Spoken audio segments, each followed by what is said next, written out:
Nobody tells you when they stop choosing you. There is no announcement. No final conversation. No dramatic goodbye. No moment where someone says, "You no longer matter to me." It happens quietly. Almost invisibly. A message takes longer to answer. Then another. The warmth becomes smaller. The effort becomes uneven. The place you once had in their life slowly becomes optional. And the hardest part is not always losing them. It is watching yourself try to become easier to choose. You become more careful, less honest, less demanding, less yourself. You tell yourself you are being patient. But deep down, you know you are shrinking to fit inside a place that no longer feels like home. That is why this pain is different. It does not only break your heart, it makes you question your worth. You start asking, was I too much? Was I not enough? Did I love too deeply? Did I trust too easily? Should I have been colder? Should I have walked away sooner? But Stoicism asks a different question. Not, how do I make them choose me again, but what happens to my soul when I keep choosing people who no longer choose me? Because the real wound is not that they walked away. The real wound is that somewhere inside their silence, you began walking away from yourself. So, if someone has stopped choosing you, do not rush to chase them. Do not beg for a place in a life that has already made you feel replaceable. Pause. Breathe. Look inward. Because this may not be the moment you were rejected. This may be the moment you were finally invited to come back to yourself. The moment you realize you are no longer chosen. Sometimes, the end of a relationship doesn't begin with goodbye. It begins with a feeling.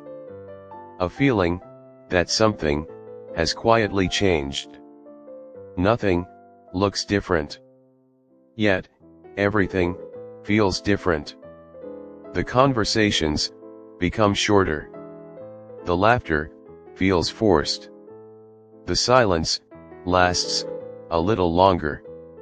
And then, one day, you notice you are always the one reaching out first.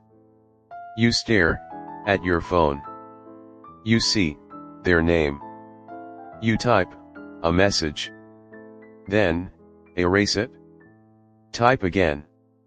Erase it again. Not because you have nothing to say, but because you are afraid of becoming another interruption in someone else's life.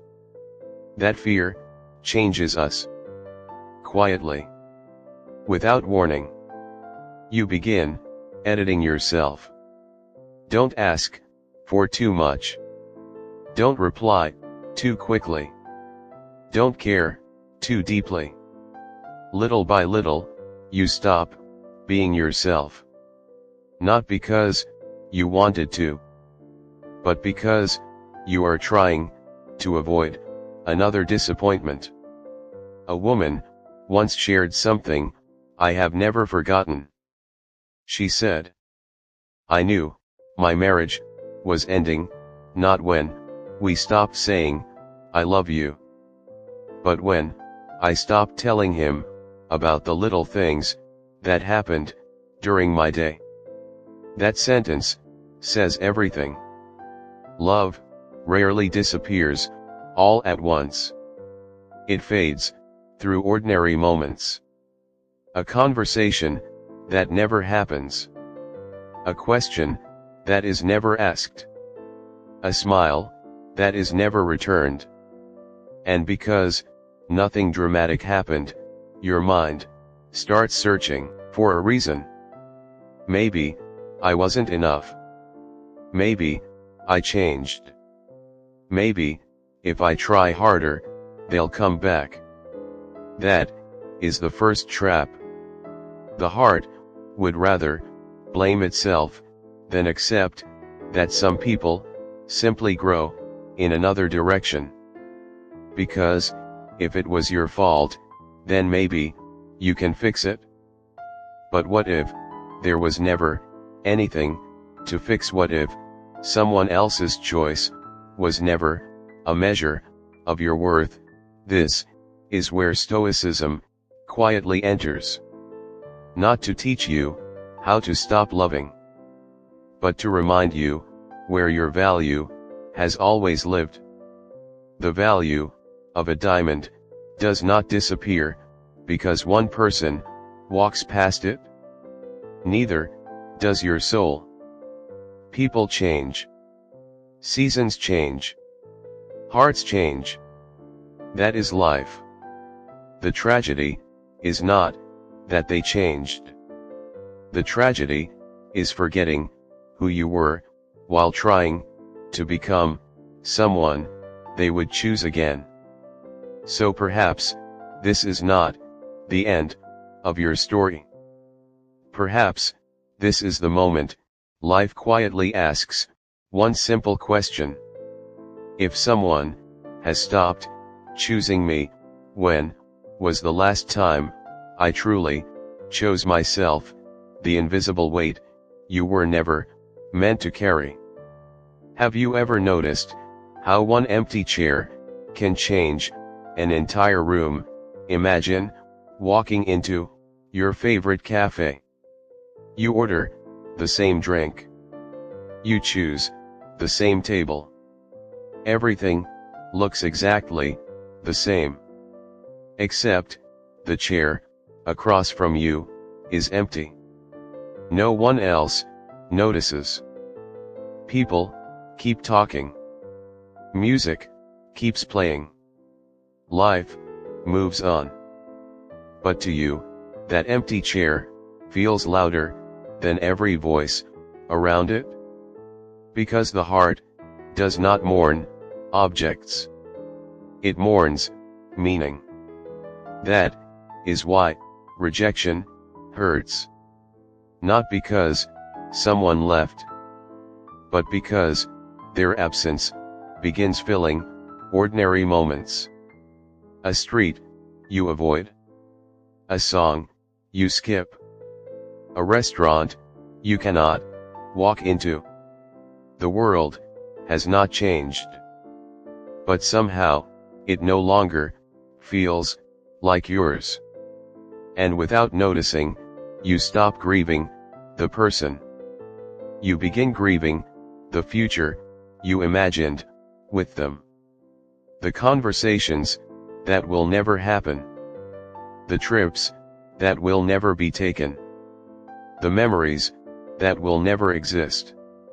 Sometimes, we suffer more from losing tomorrow than losing yesterday. And then, something dangerous begins. The mind starts asking, what is wrong with me? Not what happened, but what is wrong with me? That is where pain becomes identity. The Stoics warned us about this. Another person's choice can never measure your worth. It only reveals their direction. Kindness does not disappear because someone failed to appreciate it. Loyalty does not lose its value because someone walked away. Your character does not become smaller because another person could not see it. Think about that. Perhaps your worth was never on trial. Perhaps, the real test is whether you can still believe in your own value after someone else stopped believing in it. Most people respond to rejection by trying to become more desirable. Stoicism asks a different question. How do I become more rooted? Because flowers need admiration. Roots do not. Roots grow in silence. Roots grow in darkness. Roots grow when no one is watching. And perhaps this season is not asking you to become more lovable. Perhaps it is inviting you to become unshakable. Because if your peace depends on who chooses you, your life will always belong to someone else. But if your peace is rooted in who you choose to become, no goodbye can ever take it away. The day you stop chasing, there comes a quiet moment that changes everything. Not the day they leave. The day you stop living and start waiting. Waiting for a message. Waiting for an apology. Waiting for one person to decide when your life can begin again. Days pass. But inside, nothing moves. An old man once pointed to several boats tied to the same dock. They all faced the same wind. Yet only one drifted wildly. Do you know why? He asked. The young man shook his head. The rope. It forgot what it was anchored to. Perhaps that is us. We think our suffering comes from the person who left. But often, it comes from losing our anchor. We tie our peace to another person's attention, our confidence to their approval, our happiness to their presence. So when they drift away, we drift with them. Not because they pulled us, but because we forgot where we belonged. That is why chasing never works. It may bring someone back, but it will never bring you back. Every message sent from desperation costs a little dignity. Every explanation offered to someone who has stopped listening teaches your own heart that your worth still needs permission. Read that again. The moment your value depends on another person's response, you hand them the keys to your peace. The Stoics understood this centuries ago. Not because they wanted us to stop loving, but because they never wanted us to abandon ourselves. Imagine a lighthouse. Storms come. Ships disappear. The waves keep crashing. But the lighthouse never runs into the sea. It simply keeps shining. Perhaps you have spent too much of your life running into storms that were never yours. There comes a day when wisdom whispers what pain could never hear. If someone must be convinced to stay, they have already left. Maybe not physically, but emotionally. And no amount of proving or pleading can rebuild what another person has chosen to release. That truth hurts, but it also sets you free. Because now, your energy no longer belongs to changing them. It can finally return to rebuilding you. Not the version who begged to be chosen. The version who remembers that peace was never something another person could give. It was always something you were meant to protect. So perhaps the question was never, how do I make them stay? Perhaps the better question is this: what kind of life have I been postponing while waiting for someone who already moved on, because healing does not begin when they return. Healing begins the day your own life becomes more important than the story of why they left. And on that day, you will realize you were never holding on to them. You were holding on to the version of yourself who believed you could not be whole without them. The moment you let go of that illusion, you don't lose love. You recover your freedom. The person you become after they leave. The greatest changes in life rarely begin with happiness. They begin with loss, with disappointment, with doors that never opened, with people who stopped choosing you. At first, it feels unfair. You wonder why life keeps taking away the people you wanted to keep. But perhaps they were never taken to leave you empty. Perhaps they left to make room. A sculptor once said, "I don't create the masterpiece. I simply remove what doesn't belong." Think about that. Perhaps life is doing the same with you. Not taking away the best parts of your life, but slowly removing everything that no longer belongs to the person you are becoming. Some people teach you how to trust. Others teach you how to set boundaries. A few teach you the difference between attachment and love. Not every goodbye is a punishment. Sometimes it is an education.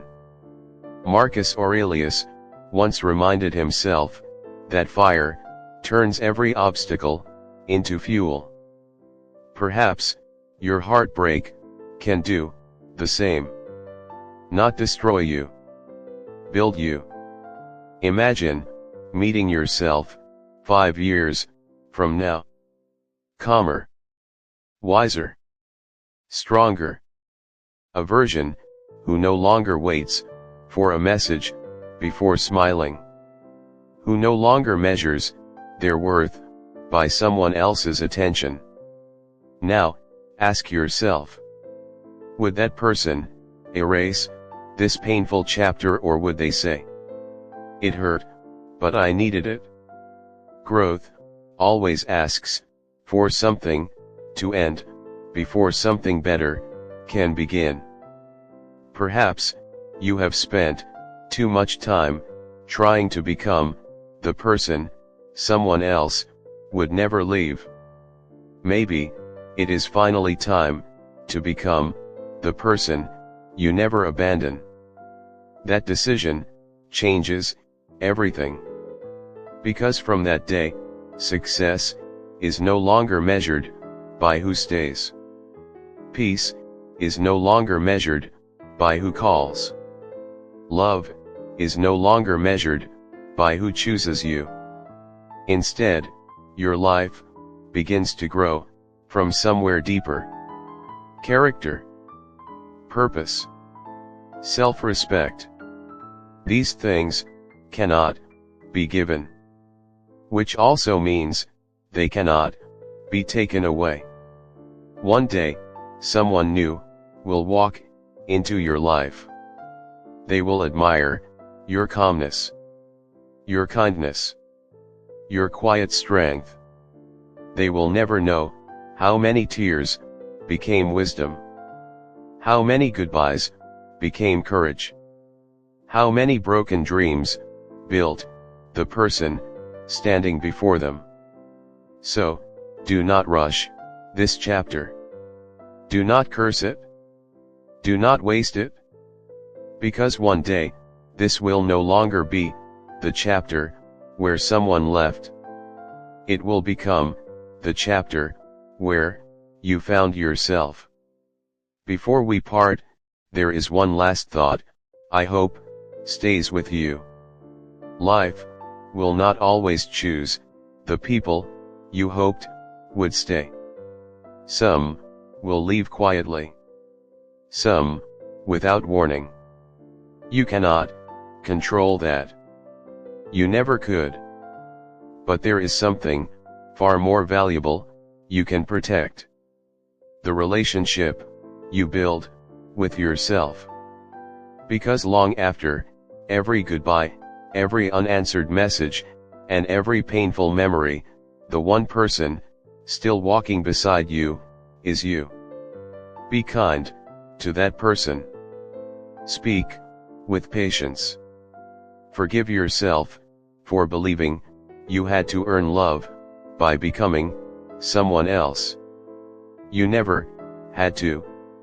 One day, you will look back at this chapter, not with regret, but with gratitude. Because you will realize, the people who stopped choosing you did not end your story. They simply made space for the person you were becoming. If today's journey helped you feel even a little less alone, I would love to continue walking this path with you. Here, at Stoic Havenway, we explore not only Stoic wisdom, but a quieter, stronger way of living. So, if these conversations bring peace to your heart, I warmly invite you to subscribe and join us for the next journey. And before I go, thank you. Truly, thank you. Your time is one of the greatest gifts you could ever give. I don't take that gift for granted. Until we meet again, take gentle care of yourself. Protect your peace. Trust your journey. And never let someone else's inability to see your worth become the reason you forget it. Because in the end, the greatest victory was never being chosen by someone else. It was finally choosing yourself. I'll see you in the next journey.